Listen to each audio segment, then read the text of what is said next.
iowacoldcases.org est un site web qui présente d'innombrables personnes disparues, dont beaucoup ont disparu dans des circonstances déroutantes ou suspectes, mais peu de cas sont aussi mystérieux que celui de Jessie Nimajapol, supposément une jeune femme de 18 ans qui s'est volatilisée en 2017. L'empreinte numérique de cet homme mène à un terrier étonnamment sombre qui nous laisse avec plus de questions que de réponses. Tout ce dont nous pouvons être à peu près sûrs, c'est qu'il y a bien plus à propos de Jessie que ce que laisse entendre sa fiche de personnes disparues. Enquêtons. Si tu aimes les mystères d'Internet et les contenus généralement troublants, n'hésite pas à t'abonner et à activer les notifications pour plus de contenus comme celui-ci. Si tu souhaites soutenir la chaîne, tu peux devenir membre Ko-fi ou membre de la chaîne pour accéder aux vidéos non coupées et à d'autres avantages, ou tu peux me laisser un pourboire en cliquant sur « Merci » sous cette vidéo. Merci à celles qui s'en souviendront.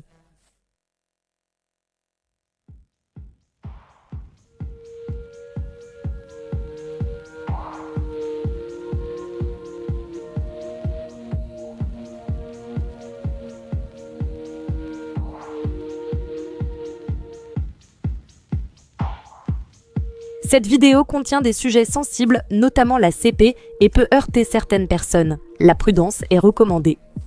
Vous pouvez cliquer sur le lien dans la description pour devenir membre Ko-fi et regarder une version non coupée et sans publicité de cette vidéo qui contient des détails supplémentaires inadaptés à cette version.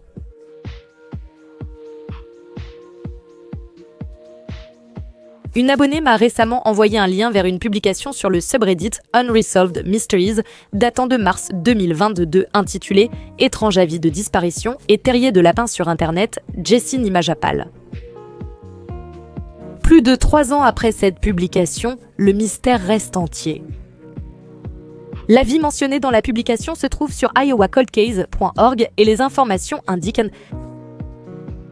nom Jessie J. Nimajapol, surnom ou pseudonyme. Juan Carlos Simay Nimaja, Daryl Jamal Brown, Rinaldo Alterio Colonadex Senao Giovanni Nimajapol. Rapport, 18 ans, poids entre 50 et 61 kg, taille 1,65 m, origine ethnique hispanique latino, cheveux noirs, yeux marrons, sexe masculin, type d'incident, disparition involontaire, disparu à Denison, Iowa, comté de Crawford. Agence d'enquête, département de police de Denison. Vu vivant pour la dernière fois le 14 juillet 2017, vous pourriez remarquer quelques détails inhabituels dans cette annonce. Premièrement, et c'est le plus préoccupant, l'âge de Jessie est indiqué comme étant de 18 ans, mais l'homme sur la photo jointe ne semble certainement pas avoir 18 ans. Je dirais qu'il a plutôt la trentaine, même si la photo devient un peu floue quand on essaie de zoomer. Deuxièmement, Jessie a un nombre inhabituel de pseudonymes et ils ne se ressemblent même pas du tout, à part les noms de famille dans tous, sauf 2 cas. Il est important de noter que les pseudonymes dans une fiche de personnes disparues peuvent provenir de diverses sources et il peut s'agir d'erreurs d'orthographe provenant de sources officielles, ce qui explique pourquoi il n'est pas rare de voir par exemple quelqu'un nommé Jean dont le nom s'écrit J-E-A-N avec le pseudonyme J-A-N indiqué. Mais il ne s'agit pas d'erreurs d'orthographe, la plupart sont des noms totalement différents. Un autre détail qui est inhabituel, même s'il ne semble pas important au premier abord, est que le type d'incident est indiqué comme disparition involontaire. Il n'y a pratiquement aucun détail disponible sur la disparition de Jessie, et dans de tels cas, la personne disparue est généralement considérée comme disparue en danger. Selon le FBI, disparue en danger signifie, je cite, une personne de tout âge qui a disparu dans des circonstances indiquant que sa sécurité physique pourrait être en danger, tandis que disparu involontairement signifie, je cite, une personne de tout âge qui a disparu dans des circonstances indiquant que la disparition pourrait ne pas avoir été volontaire, c'est-à-dire enlèvement ou kidnapping. Je me demande donc quelles informations manquent dans l'avis qui ont amené la police à croire que Jessie avait été enlevée. Il y a quelques précisions sur les détails mentionnés dans la description, mais cela n'éclaircit pas vraiment les choses. Je vais quand même la lire, je cite. Le département de police de Denison demande l'aide du public pour retrouver Jesse Giovanni Nimajapol, 18 ans, de Denison, qui a été vu pour la dernière fois le 14 juillet 2017 et signalé disparu au département de police de Denison. Ce qui complique les choses, c'est le nombre de pseudonymes que la personne a utilisés dans des relations passées ou actuelles, y compris des variantes de son prénom, ainsi que des traits d'union et d'autres différences mineures mais distinctes dans l'orthographe de son prénom, de son deuxième prénom ou de son nom de famille. Les surnoms et ou pseudonymes utilisés dans le passé incluent, selon le département de police de Denison, NAMERS.gov, le centre d'information sur les personnes disparues du département de la sécurité publique de l'Iowa et un lecteur de Cold Cases de l'Iowa, Jesse Nimajapol, le nom officiel enregistré auprès du département de police de Denison et du centre d'information sur les personnes disparues du département de la sécurité publique de l'Iowa, Jesse Giovanni Nimajapol de NAMUS.gov, Juan Carlos Simay Nimaja Namus, Daryl Jamal Brown, Namus, Ronaldo Alterio Colon, Namus, Adexi Now Giovanni Nimajapol d'un site web tiers. Adexi Nimajapal, selon un lecteur de Iowa Cold Cases, voir les commentaires ci-dessous. Malgré les pseudonymes, la disparition de cette personne est classée comme involontaire, ce qui signifie qu'il s'agit d'une personne de tout âge portée disparue dans des circonstances indiquant que la disparition n'était pas volontaire, c'est-à-dire un enlèvement ou un kidnapping. Bien que le site MPIC indique que le jeune homme est de race blanche, Namus identifie sa race et son origine ethnique comme hispanique ou latino. Jesse Adexi est décrit comme mesurant 1,65 m, hispanique latino, de sexe masculin, avec les yeux marrons, les cheveux noirs et pesant, selon la source de l'observation, entre 50 et 61 kg environ.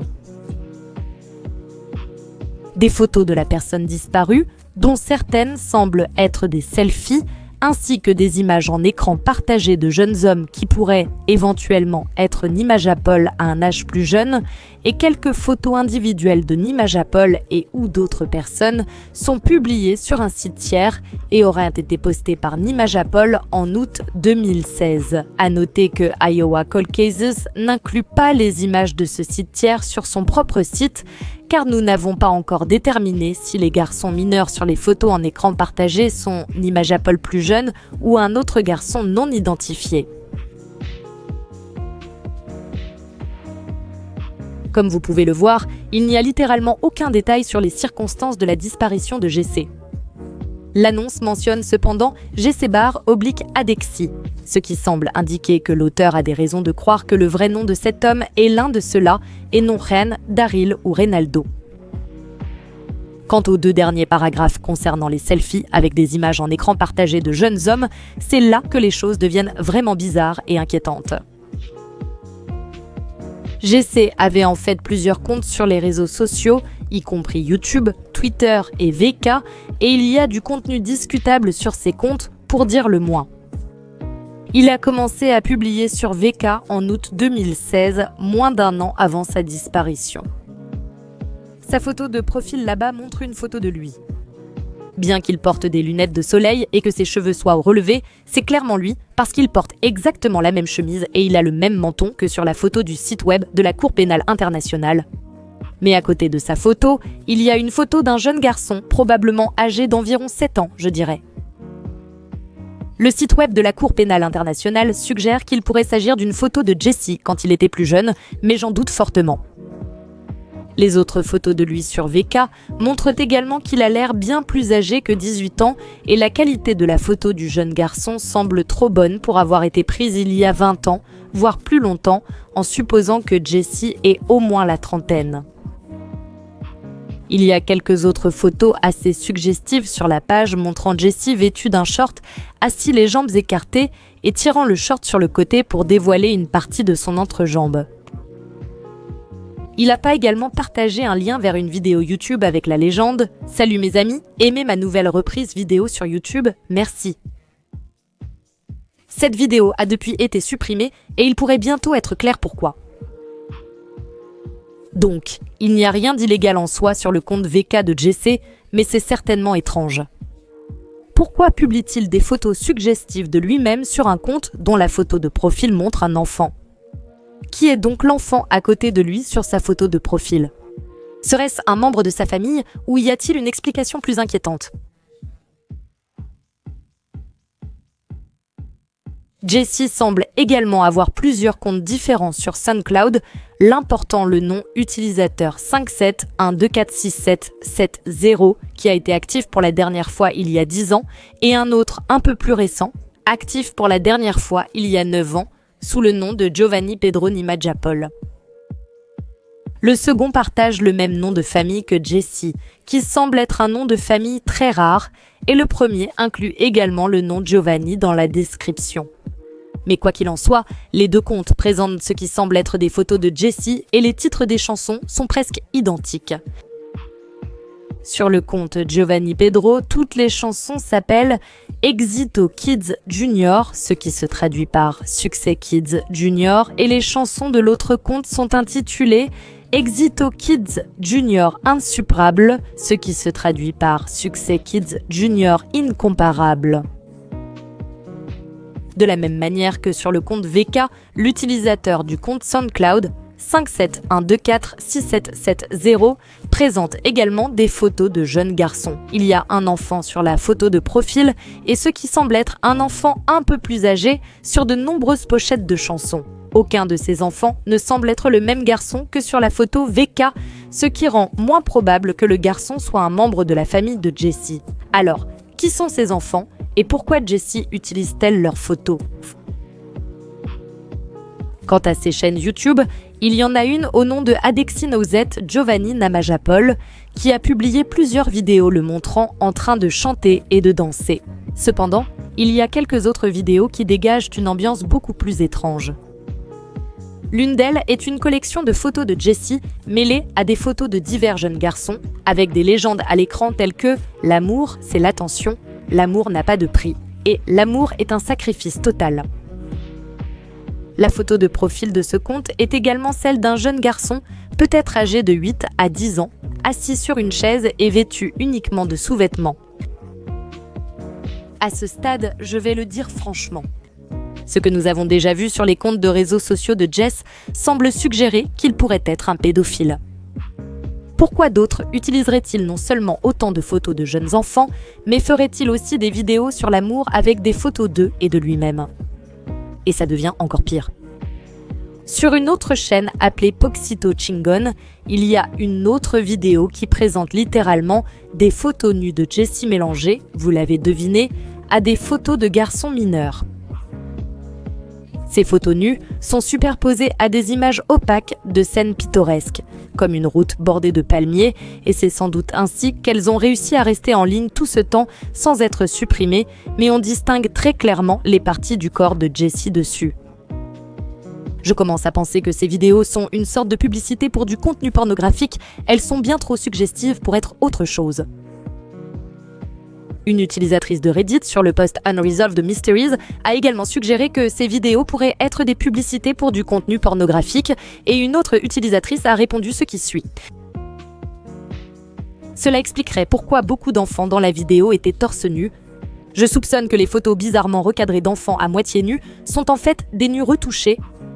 Une fois que j'ai remarqué ça, j'ai aussi remarqué que pas mal de photos où les enfants sont habillés sont également très bizarrement recadrées. Comme si elles étaient recadrées à un endroit ou sous un angle étrange. Peut-être des images pédopornographiques dont les actes réels ont été coupés. Ça m'a rappelé les aperçus que tu vois sur des photos pour adultes ou sur OnlyFans avant de payer. Ce n'est pas la seule preuve que Jessie est une prédatrice. Une autre vidéo sur la même chaîne montrait encore des photos de Jessie et d'un garçon mineur avec une légende à l'écran qui se traduit par Jessie Nimaja et Abel et Fiba sont unis pour toujours et ont une relation. Selon un commentaire sur ce site de la Cour pénale internationale, il y avait un autre compte SoundCloud sous le nom de Junior Giovanni Paul qui contenait de vraies photos de contenu pornographique. Heureusement, ce compte a été supprimé. Une autre chose intéressante et assez déconcertante à propos de la vidéo, montrant des photos nues de Jessie aux côtés d'enfants, c'est la date de mise en ligne.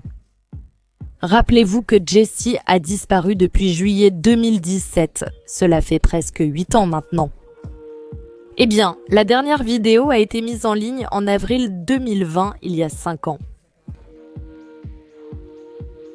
En fait, il semble que Jessie ait créé plusieurs comptes différents depuis sa supposée disparition, le compte confirmé le plus récent étant une chaîne YouTube en mars 2021, soit près de 4 ans après qu'il ait été déclaré disparu. Il y a eu beaucoup d'activités en ligne de sa part peu de temps après sa disparition apparente, et ce jusqu'en 2021. Alors, qu'est-ce qui se passe ici? Est-ce que Jessie a vraiment disparu en fait? Gardez à l'esprit que le site de la Cour pénale internationale ainsi que Namus et quelques autres sources fiables ont toujours des avis de disparition pour lui à ce jour. Le département de la sécurité publique de l'Iowa avait aussi une fiche pour lui qui a depuis été supprimée. Mais en consultant les archives sur la Wayback Machine, elle n'a pas été supprimée avant 2023 au plus tôt, ce qui est bien après sa dernière activité confirmée en ligne. Ce sont des sites officiels régulièrement mis à jour, dont 2 sont des sites gouvernementaux. Donc il n'est vraiment pas logique qu'ils aient encore ou ayant eu Jessie répertoriée comme personne disparue, ayant disparu involontairement, alors qu'à ce stade, il semble probable qu'il n'ait jamais vraiment été porté disparu au départ.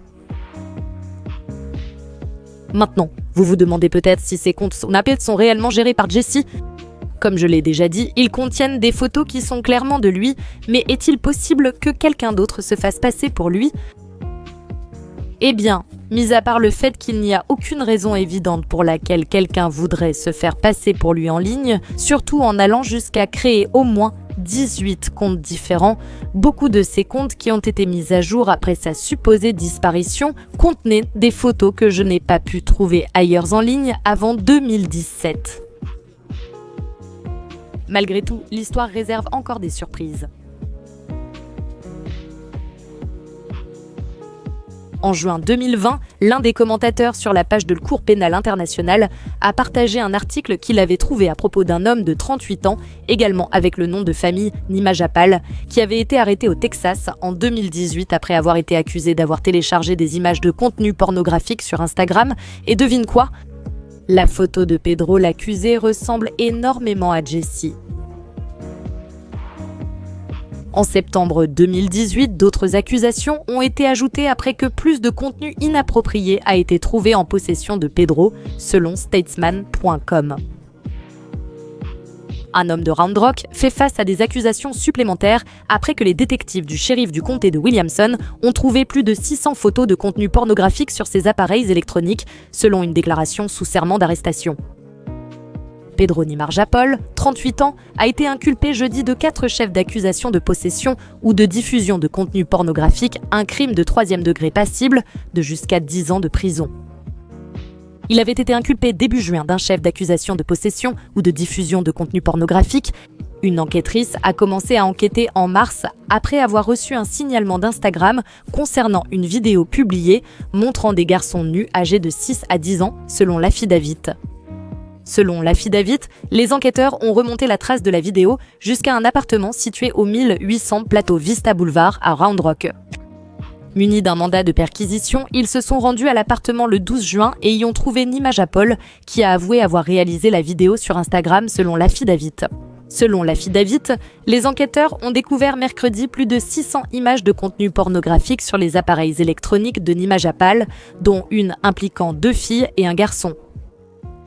Nima Japal était détenu lundi à la prison du comté de Williamson avec une caution fixée à $200 000 pour les 4 nouvelles accusations.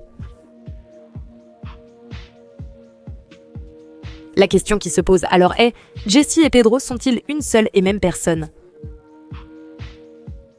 Pedro n'est pas l'un des pseudonymes de Jessie répertoriés sur le Cour pénale internationale ou Namus. Cependant, Nima Japal semble être un nom de famille très rare, donc il paraît probable que si cet homme n'est pas Jessie, il lui est au moins apparenté, peut-être son frère. Quelques personnes sur le post Reddit se demandaient si Pedro était le père de Jessie. Cependant, j'en doute fortement. D'après les articles, Pedro avait 38 ans lorsqu'il a été arrêté. Si Jessie avait vraiment 18 ans au moment de sa disparition, les âges pourraient certes correspondre. Mais comme je l'ai dit plus tôt, il n'y a aucune chance que Jessie ait eu 18 ans sur ses photos. La trentaine bien entamée, voire la fin de la trentaine, c'est beaucoup plus plausible. Pedro pourrait quand même être le frère de Jessie. Il est important de noter que la fiche de personne disparue indique que Jessie mesure 1,65 m et qu'il a 18 ans, tandis que le profil de Pedro sur le registre des délinquants sexuels indique qu'il mesure 1,73 m et qu'il avait 38 ans au moment de la disparition de Jessie.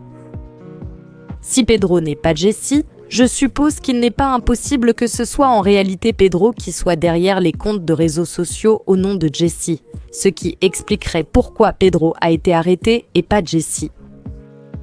Si c'était le cas, peut-être que Jessie a vraiment disparu en 2017 et n'a jamais été retrouvée.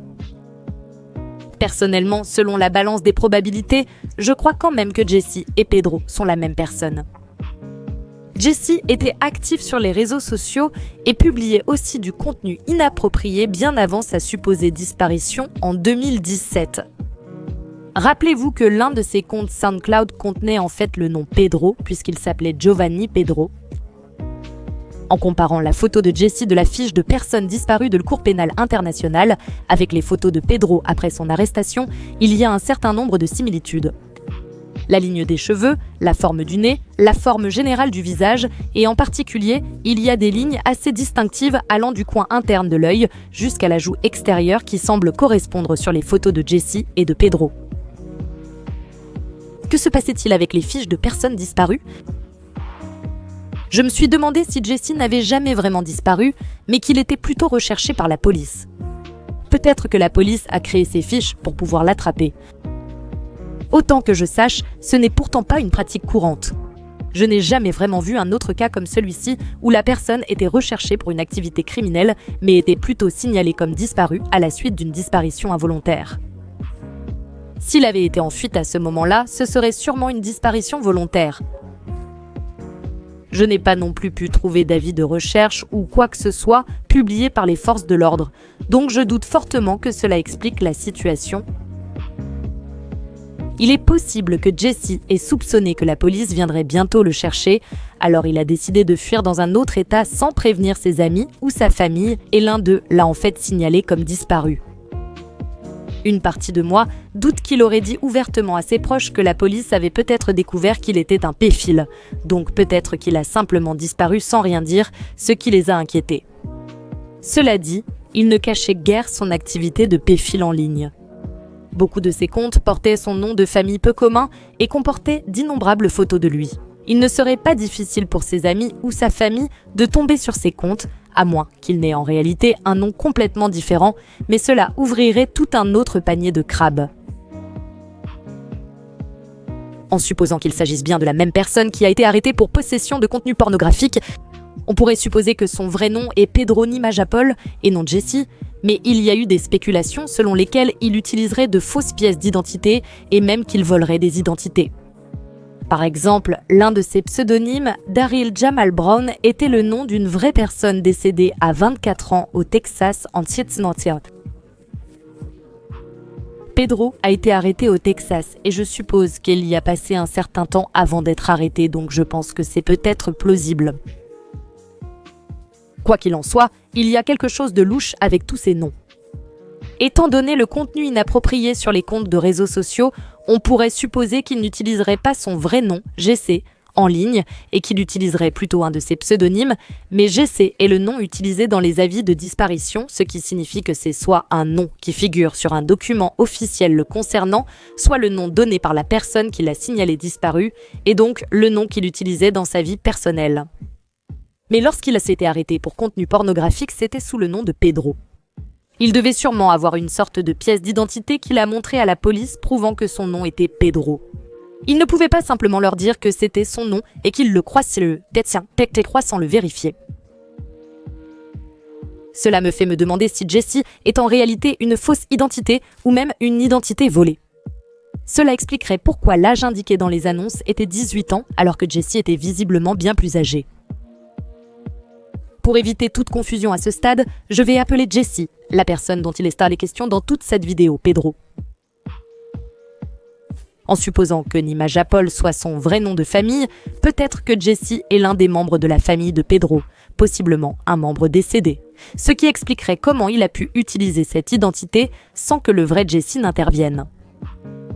J'ai en fait déjà entendu parler de choses similaires qui se sont produites auparavant, bien que dans d'autres régions du monde.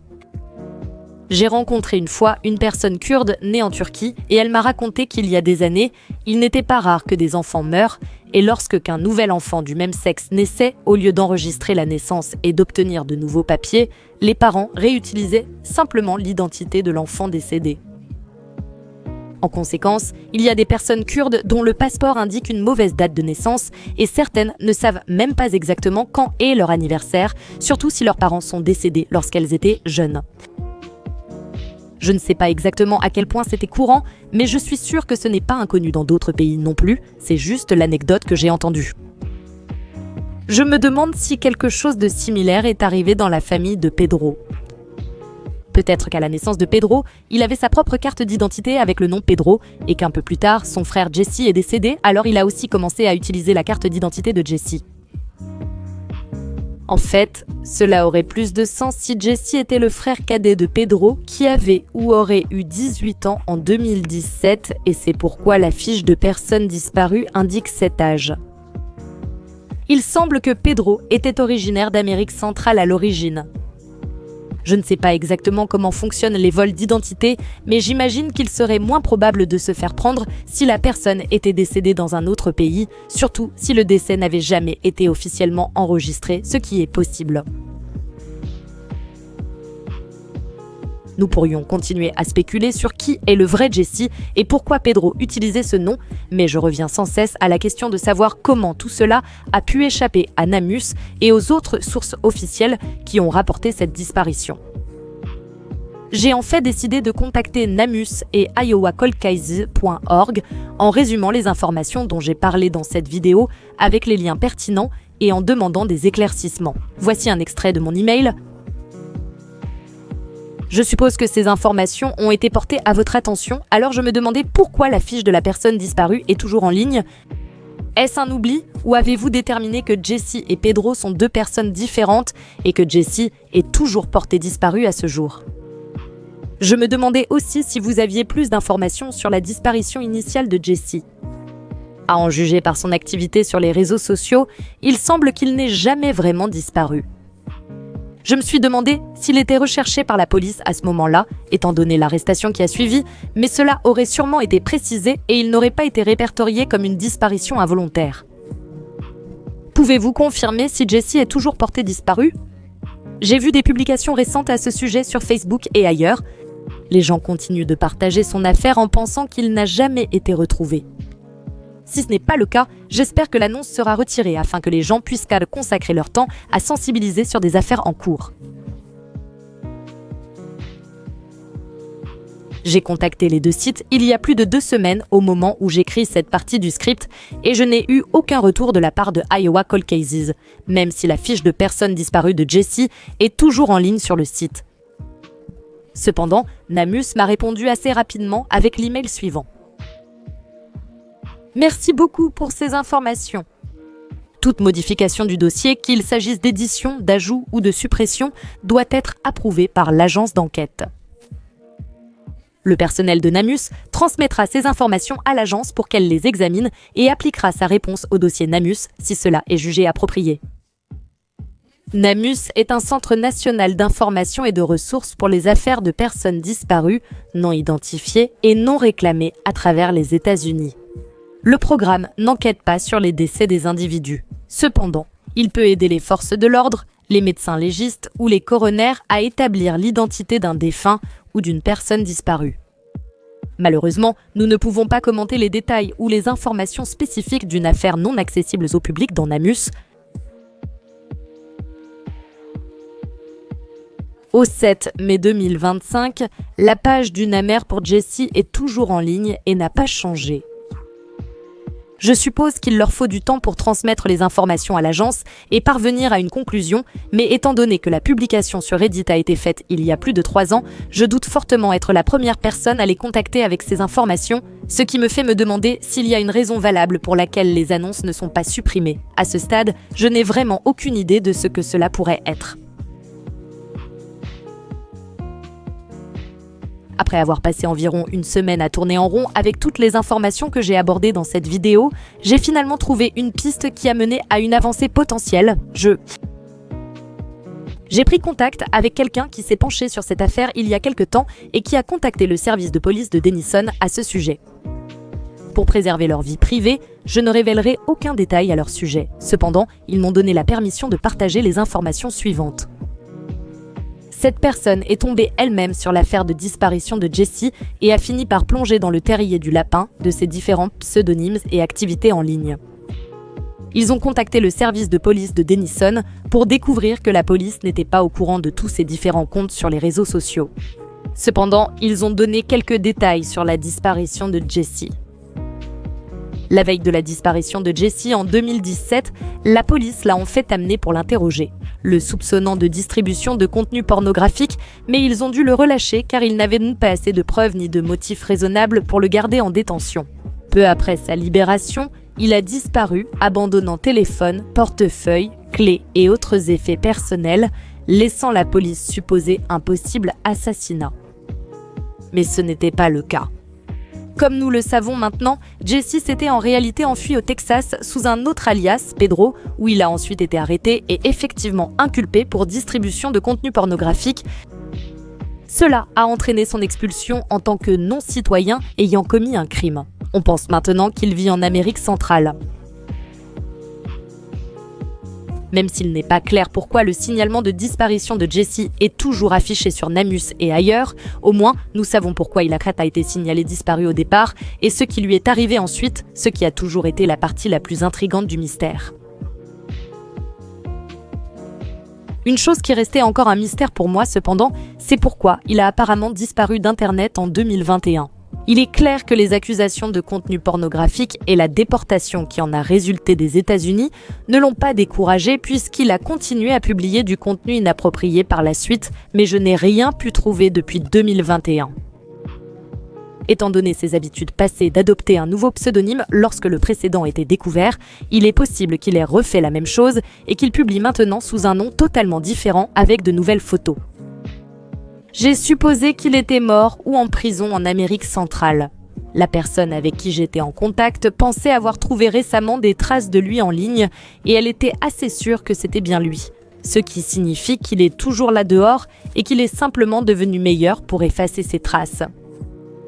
Je me demande pourquoi il est soudainement devenu plus discret à ce moment-là, mais c'est une question à laquelle nous n'aurons probablement jamais de réponse. Je pense que c'est le plus près que nous puissions arriver de la résolution de ce mystère.